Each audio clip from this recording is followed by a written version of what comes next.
Salam berjumpa kembali Bapak Ibu, saudara-saudariku yang terkasih.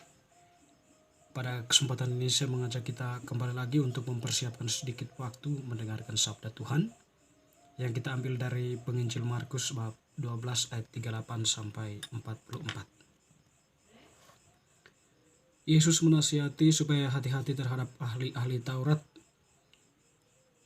persembahan seorang janda miskin. Dalam pengajarannya Yesus berkata, "Hati-hatilah terhadap ahli-ahli Taurat yang suka berjalan-jalan memakai jubah panjang dan suka menerima penghormatan di pasar, yang suka duduk di tempat terdepan di rumah ibadat dan di tempat terhormat dalam perjamuan. Mereka ini yang menelan rumah janda-janda, sedang mereka mengelabui mata orang dengan doa yang panjang-panjang.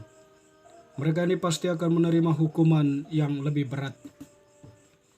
Pada suatu kali Yesus duduk menghadapi peti persembahan dan memperhatikan bagaimana orang banyak memasuki uang ke dalam peti itu. Banyak orang kaya memberi jumlah yang besar. Lalu datanglah seorang janda yang miskin dan ia memasukkan 2 peser, yaitu 1 duit. Maka dipanggilnya murid-muridnya dan berkata kepada mereka, "Aku berkata kepadamu, sesungguhnya janda miskin ini memberi lebih banyak daripada semua orang yang memasukkan uang ke dalam peti persembahan. Sebab mereka semua memberi dari kelimpahannya, tetapi janda ini memberi dari kekurangannya, semua yang ada padanya, yaitu seluruh nafkahnya." Demikianlah sabda Tuhan.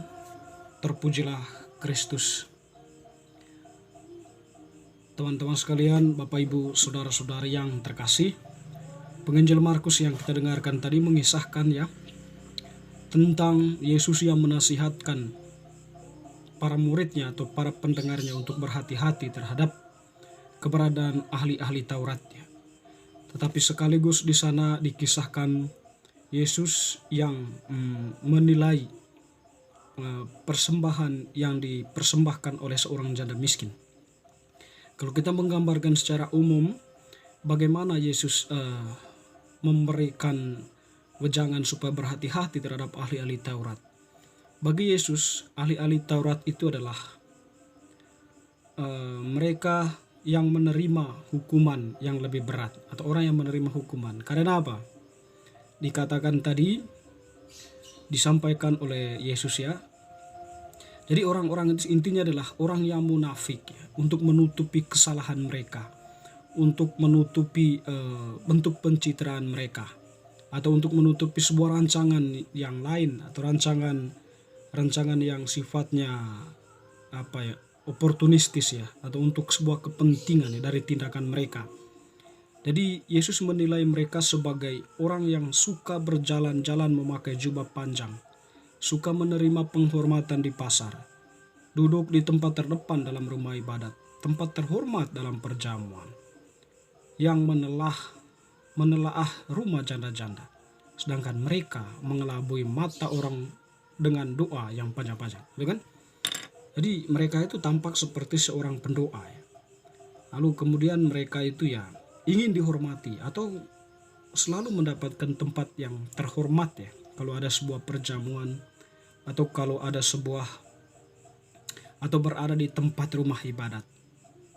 Dan juga mereka itu ingin dihormati di tempat ramai, misalnya pasar, dan memakai jubah-jubah panjang.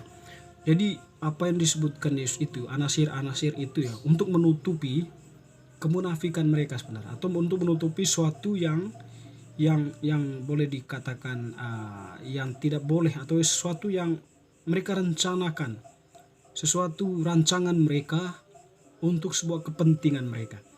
Artinya di sini mereka tidak sungguh-sungguh mempersembahkan hatinya kepada Tuhan sebagai seorang ahli Taurat, sebagai ahli Taurat Jadi mereka tidak sungguh-sungguh menghayati Taurat itu sendiri dalam hidup mereka, tetapi mengelabuinya sedemikian rupa untuk menarik perhatian orang banyak, sehingga kedudukan mereka pun semakin terangkat, status sosial mereka pun tinggi dari yang lain. Ya, tentu di sini intinya adalah mereka menampilkan diri dalam kemunafikan. Makanya Yesus mengatakan ya supaya berhati-hati. Ya, pesan juga ya, meskipun jangan ada sebuah kesombongan dengan gelar ya. Jangan ada kesombongan dengan apa yang yang sebenarnya itu yang melekat, identitas yang melekat pada diri kita. Tetapi tidak berarti kita menolak itu. Identitas itu penting, tetapi harus dijalankan sesuai dengan hakikat identitas itu sendiri. Sebagai ahli Taurat, mendalami Taurat itu, lalu kemudian bagaimana mempraktekannya dalam kehidupan nyata secara terbuka ya, secara jujur gitu ya. Lalu kemudian Yesus menampilkan sebuah kisah atau mengambil sebuah kisah lain, yaitu berkaitan dengan seorang janda ya, atau kan sebuah kisah yang bertolak belakang ya kalau kita gambarkan di sini ya. Di mana seorang janda dalam sebuah momen mempersembahkan persembahan dalam peti persembahan, Yesus melihat ada banyak orang kaya yang mempersembahkan persembahannya banyak ya. Nah, Yesus mengatakan mereka mempersembahkan persembahan itu ya karena dari kelebihan mereka. Apa yang lebih ya itu yang mereka persembahkan. Artinya kekayaan pokok itu ya tidak terkuras dengan persembahan, tapi yang lebih dari apa yang mereka miliki itu yang dipersembahkan. Nah, berbanding terbalik dengan janda ini, dia memberikan persembahan 2 peser atau 1 duit ya, tadi dikatakan itu.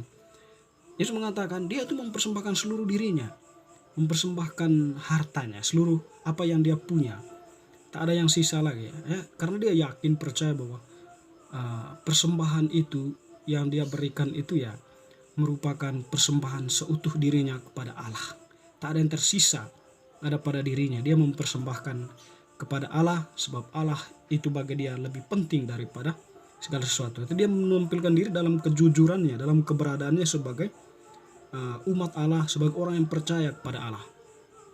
Nah, tentu di sini ya kalau kita membandingkan dua kejadian ini, ya ahli Taurat dengan janda itu ya bisa dilihat ya ada sebuah perbedaan sikap ya, atau ada sebuah perbedaan mengekspresikan iman ya dalam kehidupan.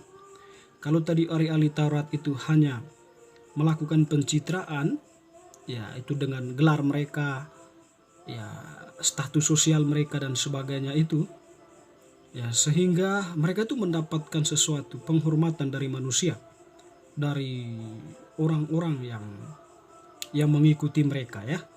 Ya, itu tadi ada sebuah kemunafikan karena mereka tidak sungguh-sungguh tampil dalam kejujuran, dalam keterbukaan. Tetapi seorang janda itu ya, jadi dia beriman, percaya kepada Allah, tetapi dia mengungkapkannya. Pengungkapannya lebih pada persembahan dirinya ya, yang seutuhnya, tanpa embel-embel, tanpa ada kategori-kategori ya. Tapi dia mempersembahkan apa adanya. Nah, tentu di sini yang dilihat oleh Yesus itu adalah bagaimana dikatakan tadi ya. Yesus mengatakan dia memberikan dari kekurangannya semua yang ada padanya, seluruh nafkahnya. Di sini kalau kita kembali kepada pernyataan Yesus yang lain bahwa dia tidak menyelamatkan jiwa-nyawanya, dia tidak ragu untuk mengorbankan nyawanya atau mengorbankan dirinya ya, demi kerajaan Allah, atau dia mendapatkan sesuatu yang lebih atau menyelamatkan nyawanya di hidup yang kekal. Dibanding terbalik tadi dengan ahli-ahli Taurat dikatakan mereka menerima hukuman yang lebih berat. Dengan ada sebuah tindakan ekspresi iman yang berbeda ya, satu dengan yang lainnya ya. Teman-teman, saudara-saudari, tergantung pada kita sebagai orang yang beriman ya, kita belajar pada siapa dalam kisah ini. Apakah atau diri kita itu berada pada diri yang mana? Kita seperti ahli-ahli Taurat ataukah kita itu seperti seorang janda miskin itu? Jadi Anda semua tentu mempunyai jawaban ya kalau kita kembali ke dalam diri kita masing-masing ya. Dan sekiranya itu refleksi itu yang menjadi momen penting bagi kita untuk kembali menata hidup ya lebih baik, atau mengekspresikan iman itu dalam ketulusan, bukan setengah-setengah untuk mencari perhatian orang, tetapi kita beriman sungguh kepada Allah dan juga mempraktekannya secara utuh dalam kehidupan nyata. Sebagaimana dikatakan Yesus mengasihi Allah dan juga mengasihi sesama dengan sepenuh hati ya, dengan segenap akal budi, dengan segenap kekuatan, dengan segenap jiwa kita. Teman-teman saudara-saudara yang terkasih, semoga bacaan hari ini semakin meneguhkan iman kita. Amin.